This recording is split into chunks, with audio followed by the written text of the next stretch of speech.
Good evening, everyone, and welcome to the White House. Of all the freedoms we cherish as Americans, of all the rights that we hold sacred, foremost among them is freedom of religion, the right to worship as we choose. It's enshrined in the First Amendment of our Constitution, the law of the land, always and forever. It beats in our heart, in the soul of the people who know that our liberty and our equality is endowed by our Creator. And it runs through the history of this house, a place where Americans of many faiths can come together and celebrate their holiest of days, and that includes Ramadan. As I've noted before, Thomas Jefferson once held a sunset dinner here with an envoy from Tunisia, perhaps the first Iftar at the White House more than 200 years ago. And some of you, as you arrived tonight, may have seen our special display, courtesy of our friends at the Library of Congress, the Quran that belonged to Thomas Jefferson. And that's a reminder, along with the generations of patriotic Muslims in America, that Islam, like so many faiths, is part of our national story. This evening, we're honored to be joined by members of our diplomatic corps, members of Congress, including Muslim American members of Congress, Keith Ellison and Andre Carson, as well as leaders from across my administration. And to you, the millions of Muslim Americans across our country, and to the more than 1 billion Muslims around the world, Ramadan Kareem. Now, every faith is unique, and yet during Ramadan we see the traditions that are shared by many faiths.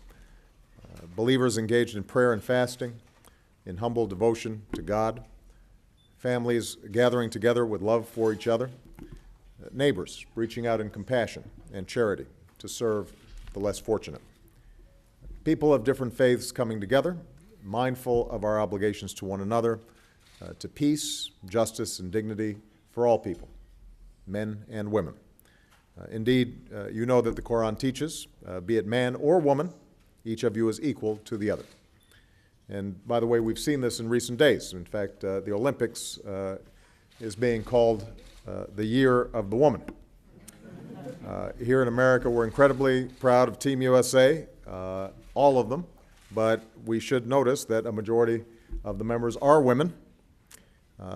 Also, for the very first time in Olympic history, every team now includes a woman athlete. And one of the reasons is that every team from a Muslim-majority country now includes women as well. And more broadly, it's worth applauding. Absolutely. More broadly, we've seen the extraordinary courage of Muslim women during the Arab Spring.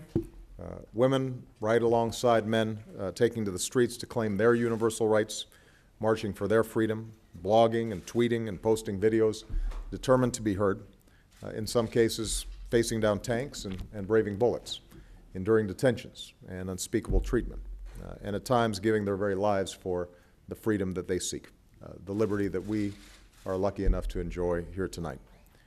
Now, these women have inspired their sisters and daughters, but also their brothers and their sons, and they've inspired us all. Even as we see women casting their ballots and standing for office in historic elections, we understand that their work is not done. They understand that any true democracy must uphold the freedom and rights of all people and all faiths. We know this too, for here in America we're enriched by so many faiths, by men and women, including Muslim American women. There are young people, like the student who wrote me a letter about what it's like to grow up Muslim in America. She's in college. She dreams of a career in international affairs to help deepen understanding between the United States and Muslim countries around the world. So if any of the diplomatic corps have tips for her, she says that America has always been the land of opportunity for me, and I love this country with all my heart. And so we're glad to have Hala Beg here today.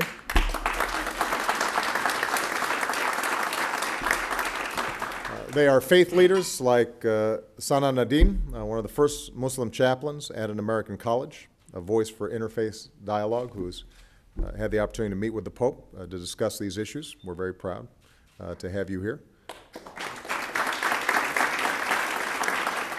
They are educators like Aisha Muhia, born in Afghanistan, who fled with her family as refugees to America, and now as a language teacher helps open her students to new cultures. So we're very pleased to have her here.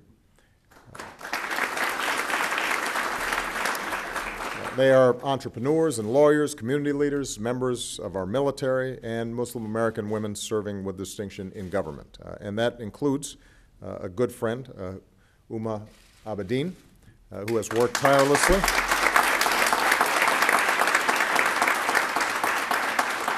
Worked tirelessly in the White House, in the U.S. Senate, and most exhaustingly at the State Department, where she has been nothing less than extraordinary in representing our country and the democratic values that we hold dear. Senator Clinton has relied on her expertise, and so have I. The American people owe her a debt of gratitude because Uma is an American patriot and an example of what we need in this country. More public servants with her sense of decency, her grace, and her generosity of spirit. So on behalf of all Americans, we thank you so much.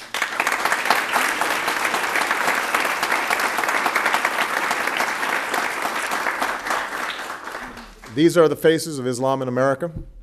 These are just a few of the Muslim Americans who strengthen our country every single day. This is the diversity that makes us Americans, the pluralism that we will never lose. And at times, we have to admit that this spirit is threatened. We've seen instances of mosques and synagogues, churches and temples being targeted. Tonight, our prayers in particular are with our friends and fellow Americans in the Sikh community. We mourn those who were senselessly murdered and injured in their place of worship. And while we may never fully understand what motivates such hatred, such violence, the perpetrators of such despicable acts must know that your twisted thinking is no match for the compassion and the goodness and the strength of our united American family. So tonight we declare with one voice that such violence has no place in the United States of America. The attack on Americans of any faith is an attack on the freedom of all Americans. And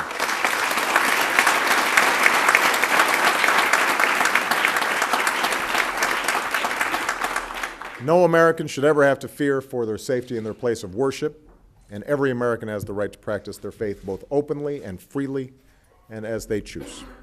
That is not just an American right, it is a universal human right. And we will defend the freedom of religion here at home and around the world. And as we do, we'll draw on the strength and example of our interfaith community, including the leaders who are here tonight. So I want to thank all of you for honoring us with your presence, for the example of your lives, and for your commitment to the values that make us one nation under God, indivisible, with liberty and justice for all. God bless you. God bless the United States of America. Thank you.